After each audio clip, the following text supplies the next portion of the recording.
Hello friends, and welcome back to my channel. If you're new here, you probably don't know that we recently got a puppy. Her name is Lady, and she's going to be popping in with us throughout this video today because I'm watching her right now while I'm recording. Say hello to Lady. Say hi, Lady. She's a bit rambunctious. My name is Courtney Diamond, and I am here to talk to you all things singing after high school. Today, I want to make sure that you are super prepared if you are planning on singing in college once you graduate high school. So today, I want to talk about 20 musical/singing terms that you need to know before getting to college. The first one is acapella. This translates to in choir style, but it's used today in the modern sense to mean singing without accompaniment. So you just singing, just your voice. The second term is articulators. Now, articulators is something that I covered in the last video that I posted about the mechanics of singing, and this refers to your lips, teeth, tongue, and your cheeks. So the body parts used to form words and phrases, as well as vowel sounds. The third term is, oh, big yawn. The third term is chest voice. This is the lower vocal register in which most people talk, and when you sing, it sits in the chest. So like if you sing like this, ah, that's your chest voice. The fourth one is the diaphragm. Now this is the large muscle used to breathe when you sing, and it's located down here. It flattens and lowers during inhalation. The fifth term is diction. Diction refers to the way in which components of words, including vowels and consonants, are formed and pronounced. So if you say diction and you say the word cat, and they say more diction on the T, you would go cat. You want to really spit out those consonants. That is what we're referring to when we say diction. I'm a caffeinated queen because I'm tired. The sixth term is diphthong. Now, this is a really funny term. When I learned it in junior high and kept using it throughout high school, I always thought it was so funny because you're saying the word thong. Yeah, it's hilarious, right? But this is a diction term referring to the phenomenon of one vowel sound gradually changing into another vowel sound. Generally, this is something that you don't want to do when you're singing, unless the piece specifically calls for it as a stylistic choice.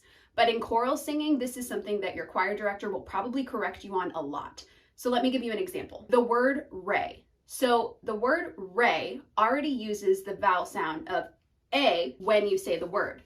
But if you hold on to that Y, re, you also morph into the E, re. So then you're using the A and the E. Instead, you would want to just say re with a tall vowel, re. Right? You don't want to hang on to that Y. If you do and turn it into that E, that is considered a diphthong. Okay, the next term is flat. And this is just when a pitch is slightly lower than it's supposed to be. Say you're supposed to sing this note, ah, and then you sing, ah, that's flat. So you can hear it's just a little bit under pitch. That is what flat means. The eighth term is glottal/vocal fry. Now this is a croaky, low register that some people speak in without using support. This typically occurs at the end of sentences or questions. So like if you're trailing off and you're saying something, so you're like, yeah, so I went to the store the other day and I bought some cauliflower. You hear how we kind of get into that like grudge voice, you know, the girl from The Grudge or whatever. I've never seen that movie, but I know the reference of like, you kind of get into that part of your vocal register at the end of that sentence when you're trailing off and you're not using any support. The ninth term is glottal stop. Now, we just talked about glottal or vocal fry, but this is different. So glottal stop is the sound created when a person presses their vocal folds together before beginning a vocal sound. If you're going to say the word I, but you're going to sing it and you're going to sing it in your chest voice and you go, I, that is a glottal.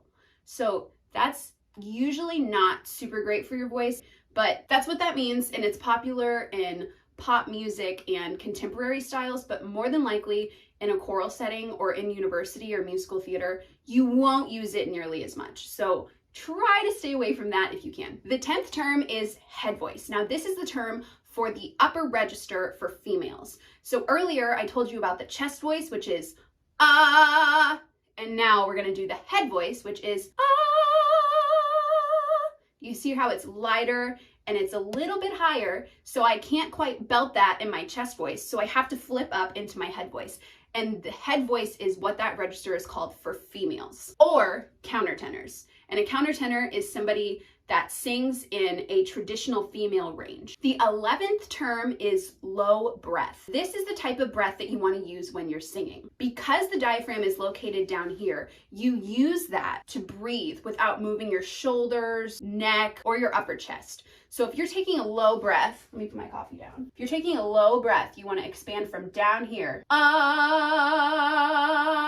And now that you took that low breath, as you sing, it's going to go inward. Your stomach will go inward as you're exhaling all of that air. So when you say low breath, that just means breathe low through your diaphragm and use all the support you can. Okay, the 12th term is mesodivoce. And this is a dynamic technique where you start a note with a crescendo and end it with a decrescendo. So hopefully you know that crescendo means to get louder gradually and decrescendo means to get softer gradually. So this would be one note doing both. So starting with a crescendo and ending with a decrescendo. The next term that I want to discuss is the passaggio. Now this is Italian for passage, but it actually refers to transitional parts of the voice. So what some people would call the break in your voice from chest to head or chest to falsetto. So if I'm singing, ah, and then when I do the next one, I have to flip up, ah, that little flip right there in between the chest and the head voice, that is my passaggio. Again, sometimes referred to as a vocal break, where you can no longer sit comfortably in your chest voice and you've got to flip into that head voice. Speaking of different voices, the next term is registers, and this just refers to the different sections of the voice in which you sing. These are determined by vocal quality and by your range. So this would be your chest voice, head voice, or your falsetto if you're a male. Got it? The next term is resonance. This is a sound term referring to how round or warm the sound is. Speaking of warm, so if you're doing a choral piece and you're trying to create resonance within the choir, you want to make sure that everybody is doing the same vowel shape. So say that the word that you're singing was heart, and you want to make sure that everyone is on that ah vowel. So you're going to tell everyone to make a really tall ah vowel like this. Heart, heart. It's almost like hot, right? Because your vowel shape is so tall. And if you do that as a choir, that will create resonance. The next term is sharp.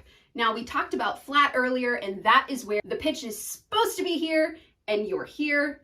This is the opposite. The pitch is here and you are here. So if the note is ah, but you're sharp, you're going to sing it like this. It's really hard for me to find sharp, but anyway, it's just where the pitch is a little bit higher than it's supposed to be. The next term is soft palate. I learned about soft palate for the first time in 6th grade choir, and as much as someone talked about it, I could never find it until a couple weeks ago when I started doing really deep research to vocal pedagogy and actually felt my soft palate. So do this with me. Run your finger all the way back against the roof of your mouth. I can't talk while I'm doing this. Run your finger all the way back against the roof of your mouth. It's hard right here. So if you run it back even further, be careful not to gag yourself. There's a point way back there where it becomes soft. And this is your soft palate, a muscular structure that when lifted separates the nasal cavity from the rest of the respiratory system. And this helps you from sounding super nasally when you're vocalizing or singing. You don't want to sound like Fran from The Nanny, right? Well, if she'd lifted her soft palate, she might sound a little different. So that is what your soft palate is. And I encourage you to kind of explore it.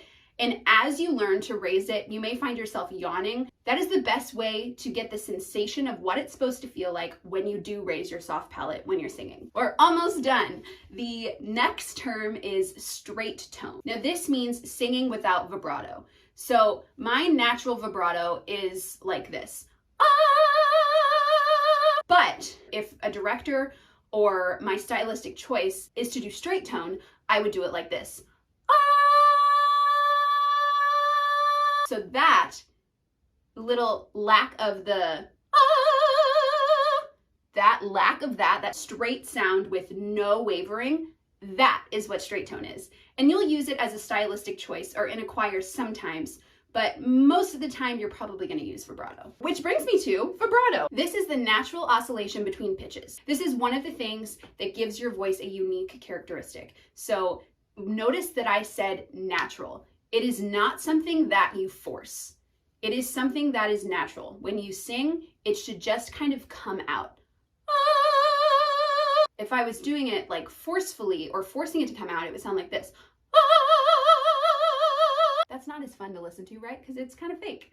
So it's natural. So you do have some sort of natural vibrato, whatever it is one of the things that makes your voice yours. So really explore that and kind of settle into what that is for you. And the final term is vocal folds. These are sometimes known as vocal cords. Almost everyone that I know calls them vocal cords. So it's okay if you call them that, it doesn't really matter. They mean the same thing. It's the mucous membranes that vibrate together when air passes through them, which creates a sound and then allows your resonators to produce that sound into something musical. So without your vocal folds, you're out of luck, my friend. No singing or talking for you. Okay, well, I hope that was helpful in giving you just a few terms that I think are super, super essential for before you get to college if you're planning on singing. I do offer lessons, so if that's something that you are ready to start with me, please send a message to the email below and we will get you started. Please like this video and subscribe to my channel. It really helps me out and makes me so happy. And hit the bell if you want to be notified every time I post a video. Lady, and I hope that you enjoyed